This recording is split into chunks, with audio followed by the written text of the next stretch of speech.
Hey, welcome. So today we're going to dive into a really powerful idea from Dr. Joe Dispenza about how to attract love. And the core concept here might surprise you. It's that to find love out there, you first have to do some serious work to transform who you are in here. So how do we even start to do that? Well, it begins with a pretty radical first step. Right out of the gate, Dr. Dispenza hits us with this incredibly provocative statement, a part of us must die. I mean, that sounds intense, right? It's a bit shocking, but this single idea is actually the key that unlocks this entire process. So, that leads to the obvious question. What on earth are we talking about here? What part of us needs to die? It's not literal, of course. So what is this self that has to go? Well, the part that has to die is the version of you that is living in a constant state of survival. It's the self that's always on edge, always reacting to the world, trying to predict and prevent the next worst-case scenario, and just living under the influence of stress hormones. In this contrast is everything. The survival self is running on empty. It's driven by a feeling of lack, by emotions like anger, resentment, and fear. And Dr. Dispenza is really clear about this. These feelings aren't the opposite of love. They actually represent a separation from love. The goal is to shift into the creative self, to get to a state of wholeness where you're actually creating from a place of love and gratitude. So, why do so many of us get stuck in that survival mode? Well, it all comes down to our energy. Our very life force gets tethered or chained to our past. This is the mechanism right here. Think about it. Every time you replay a painful memory or you fixate on that person who hurt you, you are literally giving your power away. You're taking your precious creative energy, the energy you could be using to build an amazing new future, and you're just pumping it right back into keeping the past alive. And this kicks off a really powerful, kind of vicious feedback loop. Something painful happens, right? And it creates this really strong emotional memory. Then, by constantly revisiting that memory, you feed it your attention, you feed it your energy, your body actually relives the emotion. And before you know it, you unconsciously start looking for and even creating new situations that validate that exact same feeling. You just end up recreating your past over and over again. But here's the good news. You are not doomed to repeat this cycle. There is a way out. And this is what Dr. Dispenza calls the overcoming process. It's really like a heroic journey, where you finally decide to take your power back from the past so you can build a new future.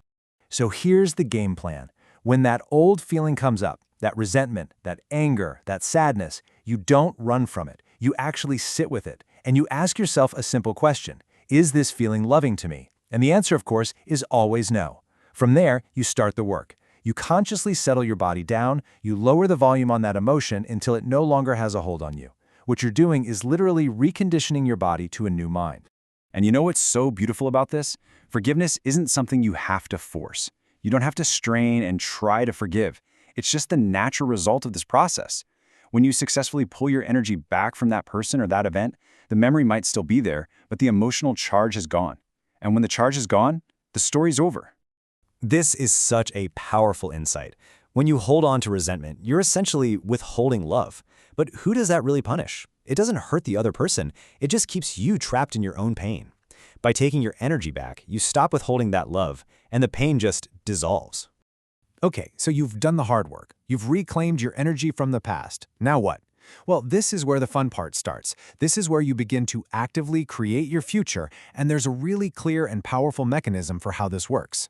Just think of it like this. Your brain sends the signal, and your heart is the magnet.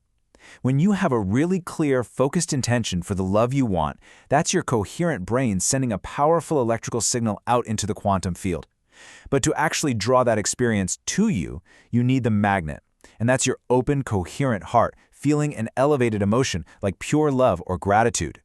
That feeling creates a powerful magnetic field that pulls your future right to you. And this right here, this is the critical shift in thinking that changes everything. You can't wait for some person to show up to finally make you feel loved. No. You have to generate the feeling of being deeply in love, of being whole, of being grateful right now, all by yourself.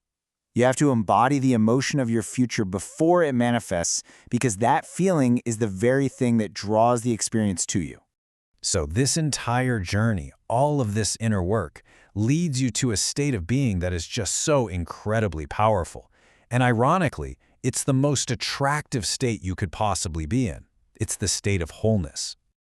And here is the great paradox of it all. You become truly, deeply worthy of receiving love at the exact moment you reach a point where you are so full, so complete, so in love with yourself and your life that you are genuinely okay without a relationship. You see, that feeling of wholeness just completely eliminates the energy of lack, or neediness, or desperation. You're not looking for someone to come and complete you, because you're already complete. I mean, how could you possibly want for something when you already feel so full? It shifts your entire energy from lack to total abundance. And that, right there, is the ultimate result.